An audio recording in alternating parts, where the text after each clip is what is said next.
마태복음 6번째 시간입니다. 하늘이 열리고 이런 제목입니다.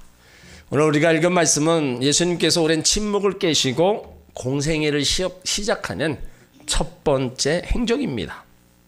세례 요한에게 세례를 받으러 오시는 예수님의 겸손한 모습을 볼 수 있어요. 오늘 13절에 보세요. 이때에 예수께서 갈릴리로서 요단강에 이르러 요한에게 세례를 받으려 하신대. 자, 이때로 시작합니다. 이때가 언제냐? 예수님께서 갈릴리로서 요단강에 세례를 받으신 바로 그때입니다. 자, 또 누가복음에 보면 그때를 또 말씀하고 있어요. 자, 누가복음 3장 21절로 23절.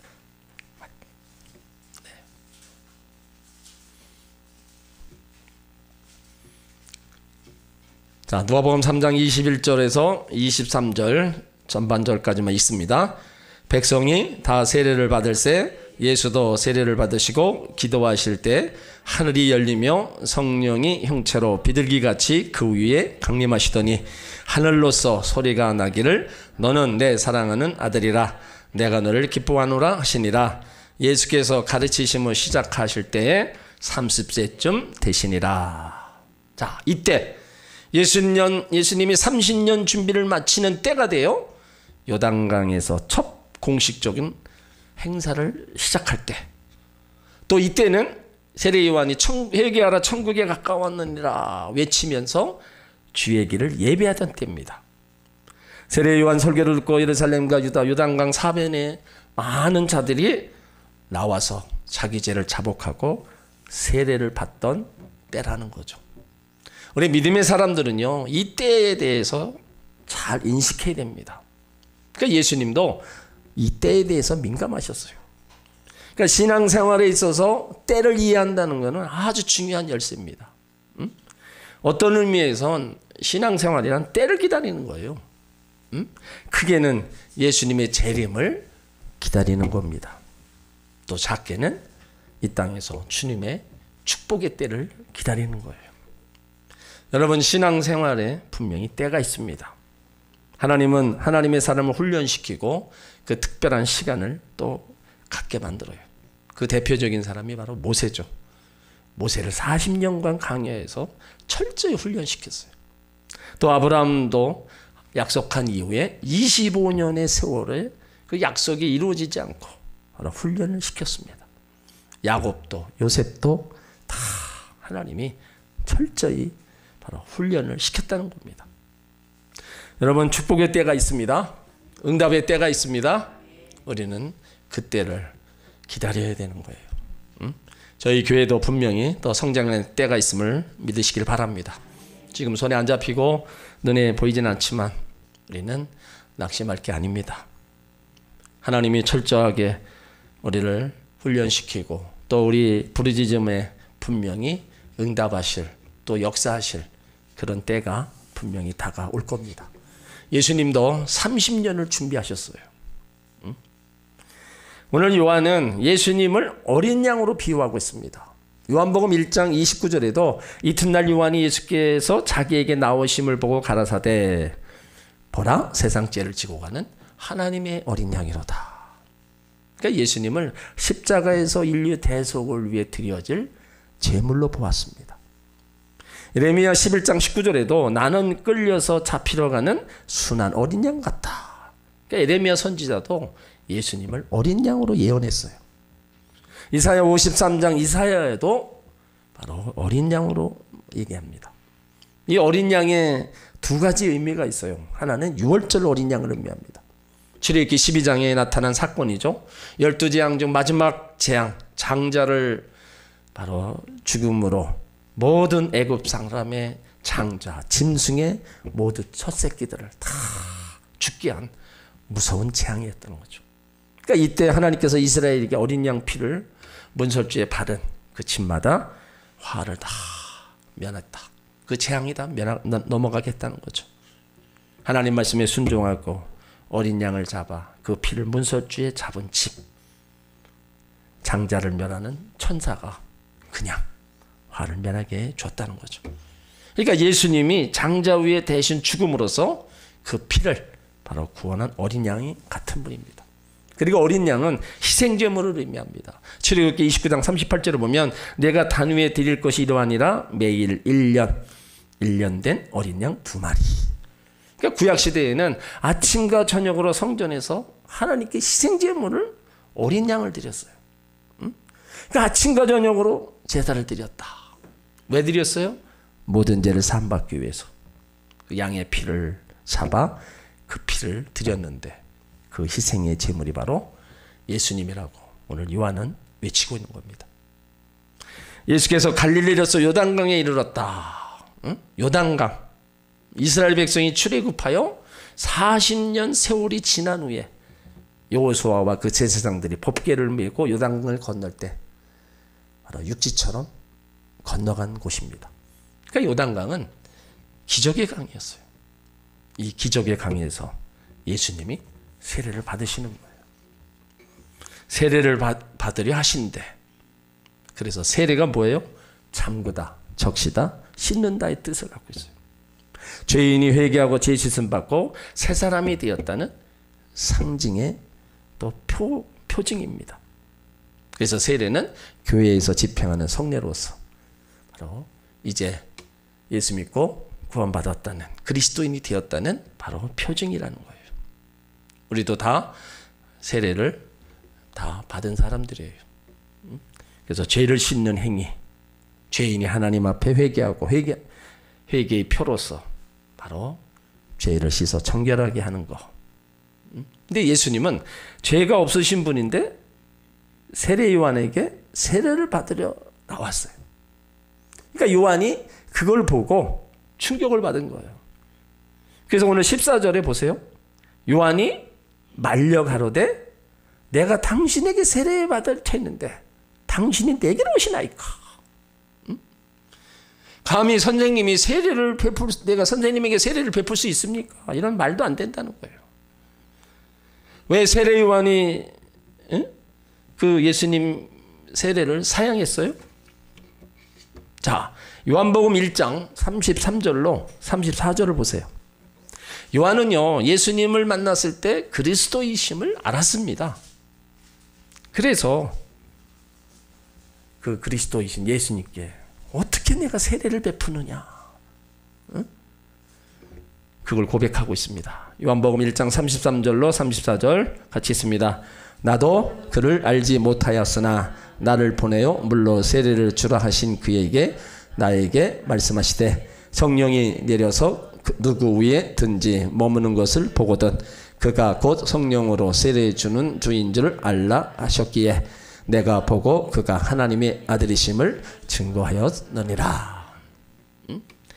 예수님이 그리스도이심을, 하나님의 아들이심을 알았기 때문에 세례 주는 것을 사용한 거예요. 또 능력 많으신 예수님 그 신들 그것도 들기도 감당치 못하겠다, 그렇게 고백했어요. 또 예수님은 성령과 불로 세례를 주신 분으로 알았습니다. 또 예수님은 손에 키를 들고 타작마당에 정하사 알곡은 모아 곡간에 들이고 쭉정이는 꺼지지 않는 불에 태우실 분임을 알았어요. 자기가 쇠해야 되고 예수님은 흥해야 될 것이다. 예수님은 흠값티가 없으신 분이다, 죄를 못하신 분으로서 알고 있었는데 세례를 받으러 나오신 거예요. 그래서 사양합니다. 내가 어떻게 예수님으로부터 세례를 받아야 되는데 예수님이 내게 세례를 받으신다는 말이 무슨 말입니까? 사양하는 거예요. 여기서 세례 요한의 겸손을 발견할 수 있습니다. 이때 예수님은 조용히 세례 요한에게 얘기합니다. 자, 15절 보세요. 예수께서 대답하여 가라사대 이제 허락하라. 우리가 이와 같이 하여 모든 의를 이루는 것이 합당하니라 하신대 이에 요한이 허락하는지라. 이에 허락하라. 예수님의 모습에서 겸손과 온유를 발견하게 됩니다. 예수님이 세례받기 전에 바리새인들과 사두개인들이 왔어요. 그들이 오는 장면과 예수님이 세례받으러 나오는 장면 아주 대조적인 겁니다. 구경하고 시험하러 왔던 그들의 모습과 예수님의 모습 정반대입니다. 세례 요한은 바리새인과 사두개인들을 향해 독사의 자식들아 무서운 말을 했어요. 그러나 예수님 오시자마자 두려움과 떨림, 존경과 감격이 가득해서 바로 그분을 맞이하고 있습니다. 우리는 예수님 모습에서 기독교의 그 정신을 이해를 해야 합니다. 겸손과 섬김의 모습을 예수님을 통해서 발견할 수가 있어야 된다는 거예요. 하나님이신 예수님이 그 길을 예배하라고 한 세례 요한에게 나에게 세례를 베풀어라 겸손히 부탁하신 거예요. 그리고 자신이 대접받아야 할 제자들 발을 친히 무릎을 꿇고 바로 몸소 씻어주셨다. 이런 모습이 우리 예수님의 모습, 예수님의 이런 모습을 우린 또한 본받아야 된다는 거죠. 그래서 본문에서 예수님의 겸손하심과 동시에 세례 요한의 순종의 믿음을 우리가 발견할 수 있습니다. 예수님께서 이제 허락하라 하시면서 이와 같이 모든 의의를 이루는 것이 합당하니라 말씀하셨어요. 그러니까 두려워하고 없을 줄 몰랐던 세례 요한이 즉시 허락합니다. 이에 요한이 허락한지라. 참으로 송구스럽고 어려운 그런 일을 세례 요한이 하는 거예요. 요한은 겸손의 미덕을 가졌지만 주님께 복종하는 것도 매우 중요시 여겼다는 겁니다.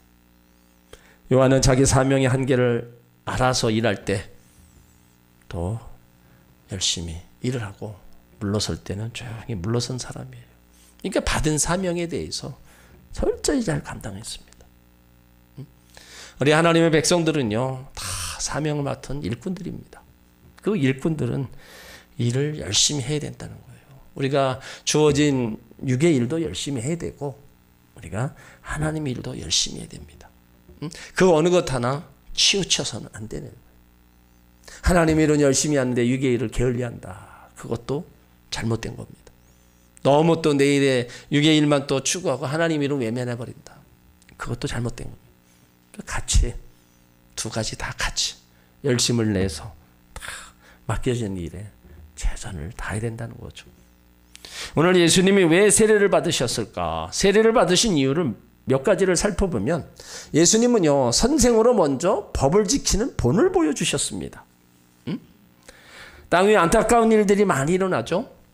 자기는 거짓말을 밥 먹듯이 하는 부모가 자기 자식에게는 너는 거짓말하면 안 된다 가르치는 거죠. 도둑이 직업인 아버지가 아들에게 너는 절대로 남의 물건 손대면 안 된다. 그리고 진실하게 커라 가르치는 거예요. 이건 웃기는 소리입니다. 나라의 법을 집행하는 윗사람들이 먼저 그 법을 잘 지켜야 또 아랫사람도 잘 지키라고 부탁할 수가 있다는 거죠. 그러니까 예수님은 하나님의 법을 먼저 지키는 자로 본을 보여주신 겁니다.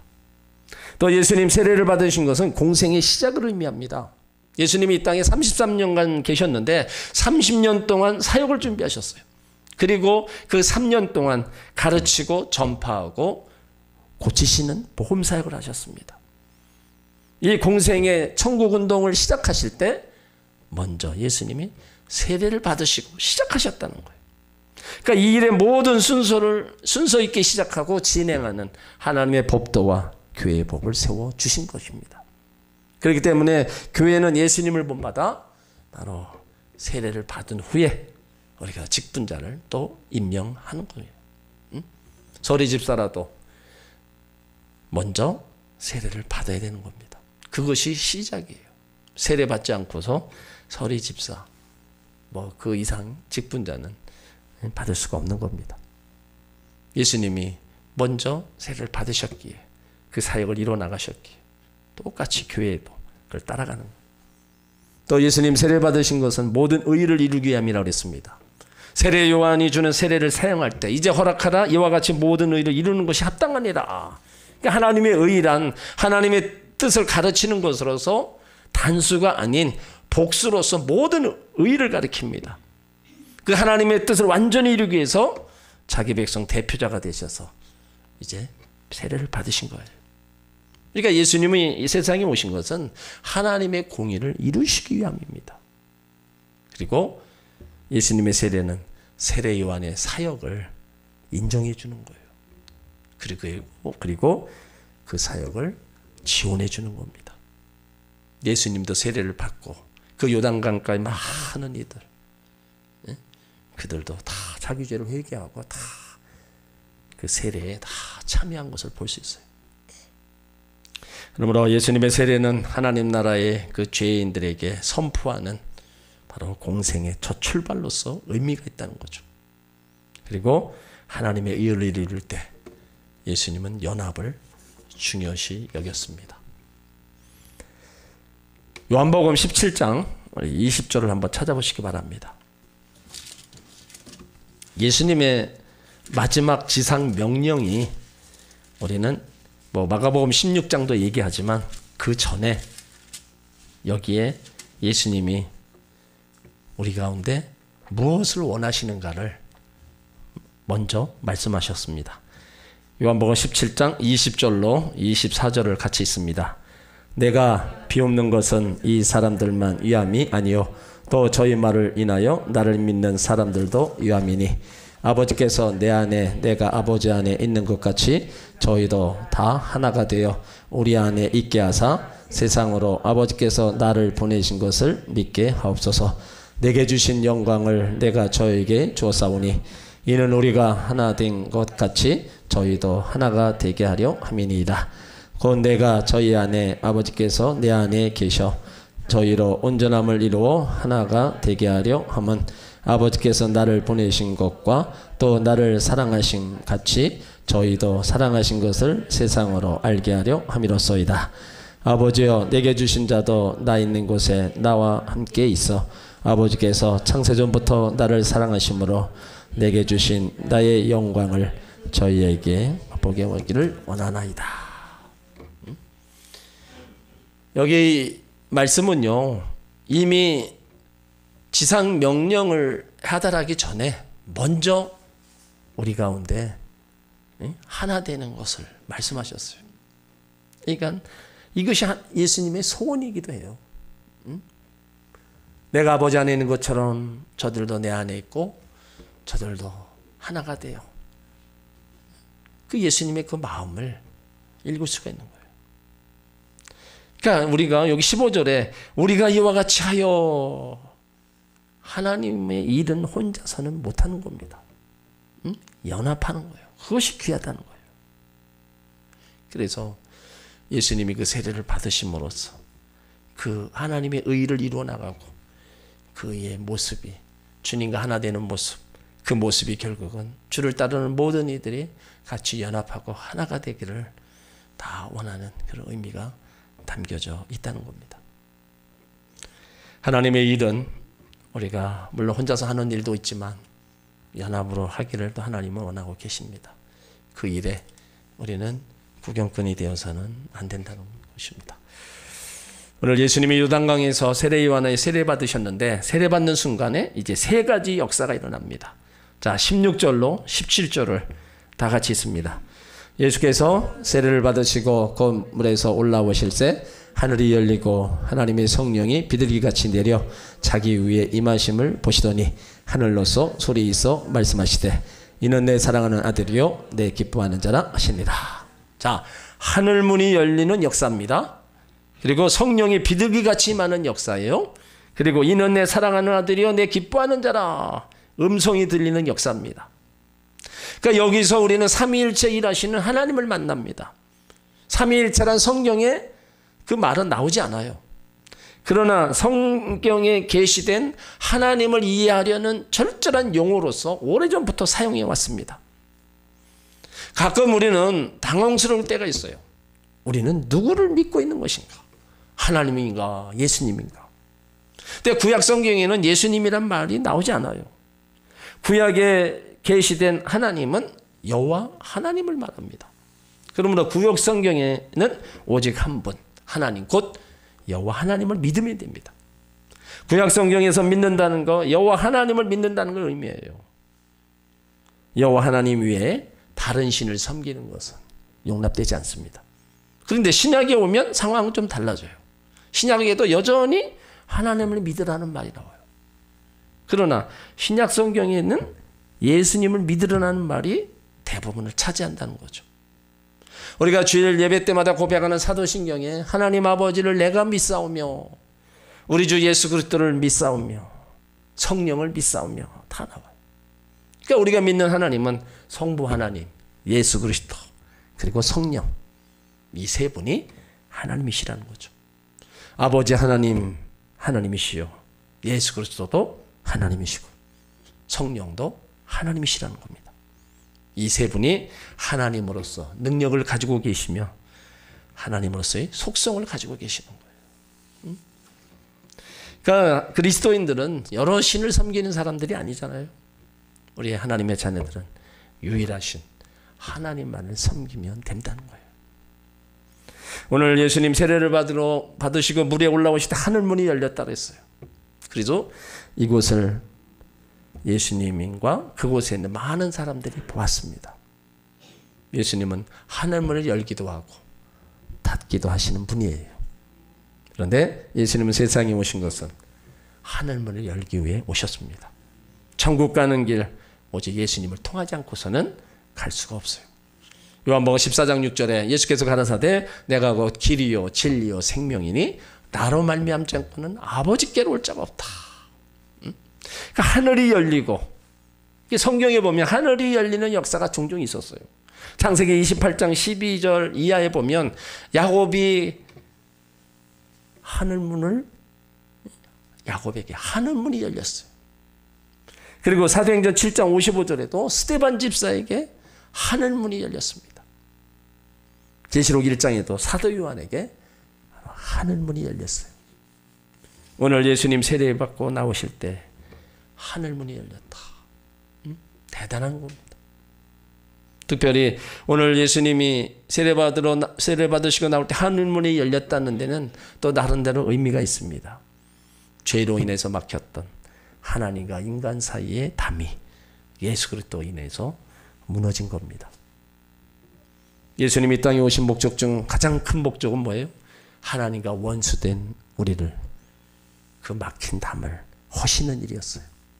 그리하여 막혔던 하늘의 계시를 우리에게 열려주셨고 끊겨졌던 다리를 다시 놓아서 하나님 앞에 나갈 수 있도록 하신 일입니다. 그래서 이 사실을 그가 죽으실 때 성소의 휘장이 찢어지는 사건으로 우리가 알 수 있는 겁니다. 하나님 앞에 누가 함부로 나갈 수가 있겠어요? 죄 있는 사람 하나님 앞에 나갔다는 죽음입니다.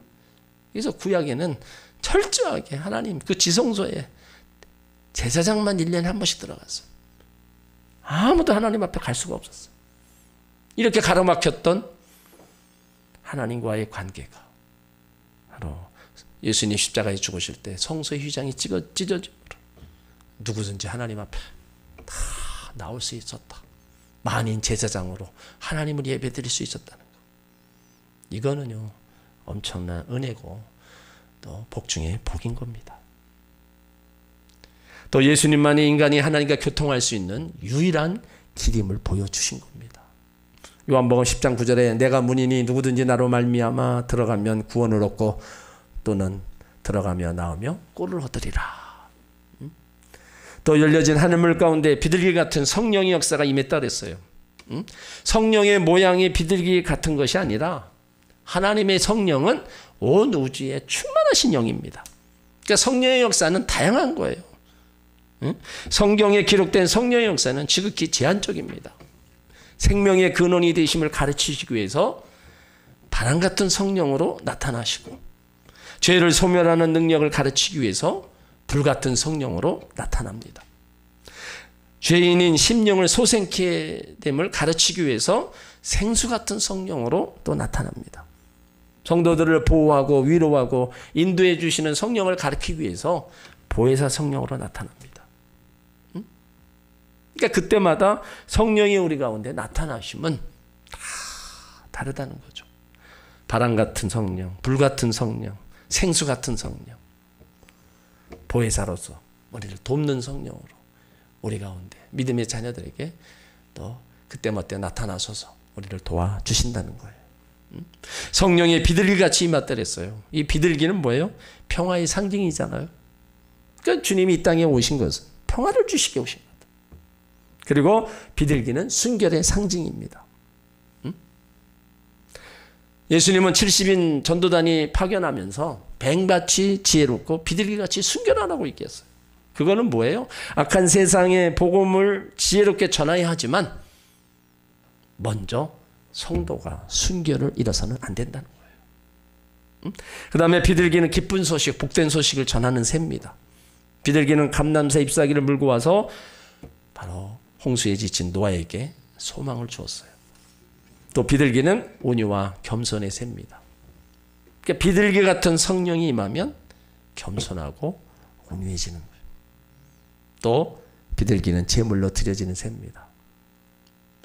성령을 받아야 비로소 헌신할 수 있다는 거예요. 그리고 하늘로서 소리 있어. 이는 내 사랑하는 아들이요 내 기뻐하는 자라. 여러분, 하나님의 확인이에요. 예수님을 향한 하나님의 확인. 이는 내 사랑하는 아들이다. 내 기뻐하는 자라. 여러분, 이 말씀을 하나님이 예수님에게 했을 때, 그렇다면 예수님에게도 했다면 우리가 주님 하나님 믿는 우리들에게도 하나님이 보실 때는 이와 같다는 거예요. 이는 내 사랑하는 아들이다. 내 기뻐하는 자라. 여러분, 이런 말씀이 우리 가운데 힘이 되고 감동이 되는 거예요. 하나님이 사랑하는 거, 하나님이 나를 기뻐하시는구나.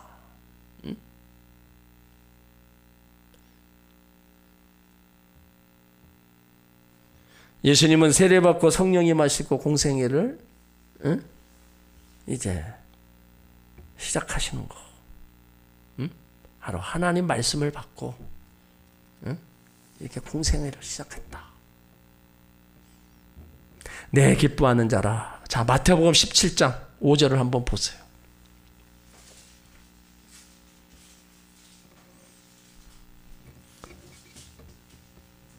예수님은 이 음성을 들으셨습니다.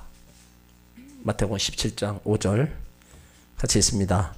말할 때 호련히 빛난 구름이 저희를 덮으며 구름 속에서 소리가 나서 가로되 이는 내 사랑하는 아들이요 내 기뻐하는 자니 너희는 저의 말을 들으라 하는지라.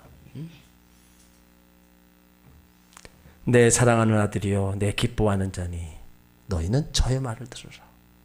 그러니까 우리가 예수님 말씀을 듣는 것이 하나님 말씀을 듣는 거예요.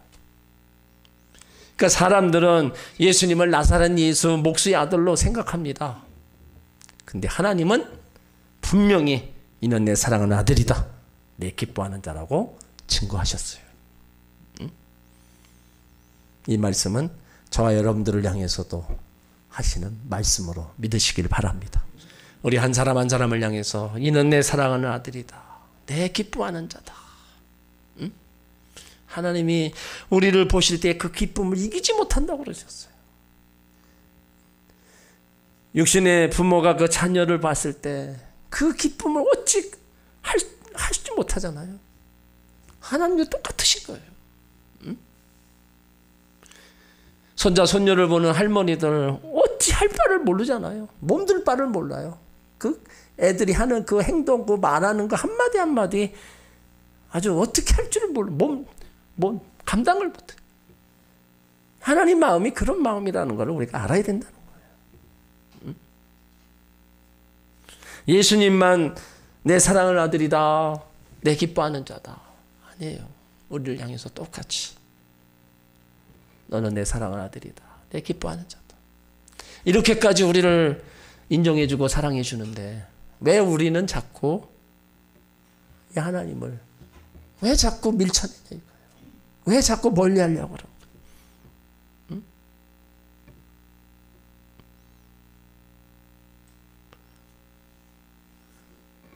어느 책에 보니까요. 불교 다니는 분들이 한 얘기가 하나 있어요. 왜 교회 다니는 사람, 예수 믿는 사람들은 복을 받으면 왜 하나님을 떠나냐. 도저히 이해가 안 간다는 거예요. 자기네들은 더 복을 받으면 아주 목돈을 갖다가 바치고 더 잠깐 들락날락 한다는 거예요. 그러니까 자기네들이 봤을 때 왜 저런지, 기독교인들이 왜 저러는지 이해가 안 간다는 거예요. 여러분 이해가 가셔요? 왜 예수 믿다가 복 받아서 왜 하나님 떠나고 뭐 때문에 떠나고 이해가 가세요? 저도 이해가 안 가요. 응? 저렇게 타종교 믿는 사람들도 복을 받아서 거기에 갔다가 다 온갖 자기들이 할 것 최대로 지극정성으로 하는데 왜 교회 다니는 사람, 예수 믿는다는 사람들은 왜 그러냐? 이해가 안 간다는 거예요. 도저히 이해가 안 간다. 저도 이해가 안 가요. 그렇게 하나님께 받은 게 그렇게 영원한 생명을 받았는데 왜 그거를 그냥 버리냐 이거죠. 왜 그걸 없이 하냐. 정말로 안타깝기가 그지 없어요.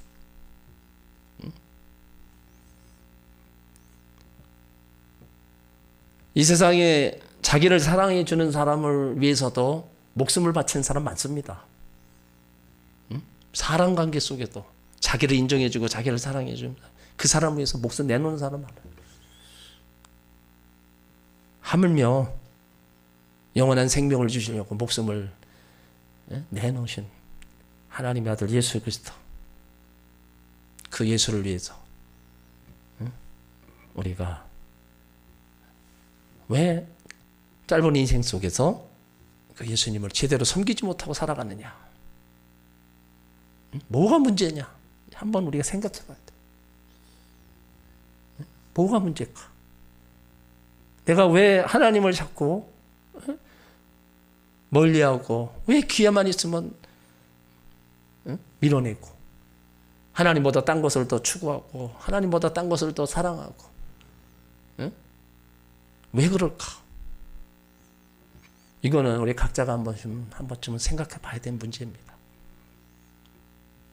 하나님은 변함없이 어제나 오늘이나 영원토록 동일하신데 자꾸 우리가 변질되어 가요. 자꾸 생활이 나아지고 윤택하고 복을 받고 이런 것들로 인해서 자꾸 하나님 없어도 된다고 믿지 않는 사람들하고 똑같이 우리가 살아가고 있다는 거죠. 여러분 이건 아닌 거예요. 우리는 사나 죽으나 하나님 앞에 있어야 될 그런 사람임을 우리가 알아야 돼요. 그런 걸 안다면 우리가 어떻게 하나님 멀리하고 하나님 안 찾고 내 중심으로다가 나 편한 대로다가 우리가 살아갈 수가 있어요. 여러분 우리 인생이 참 내일 일을 모른다고 그러잖아요. 그 내일 일을 모르는 일들이 우리 주변에서 계속 일어나고 있어요. 그렇다면 하나님을 잘 섬기다가 우리가 주 앞에 할렐루야하고 올라간다면 그보다도 더 큰 복이 어디 있겠어요. 근데 그것들을 우리는 자꾸 몰라요. 때로는 안다고 하지만 눈에 보이는 것을 먼저 중요시 여기고 그것만 추구하고 나옵니다. 우리는 어리석은 자가 돼서는 안 됩니다. 하나님이 나를 이렇게 사랑하는 자녀로 삼아주시고 그 은혜를 베풀어 주셨다.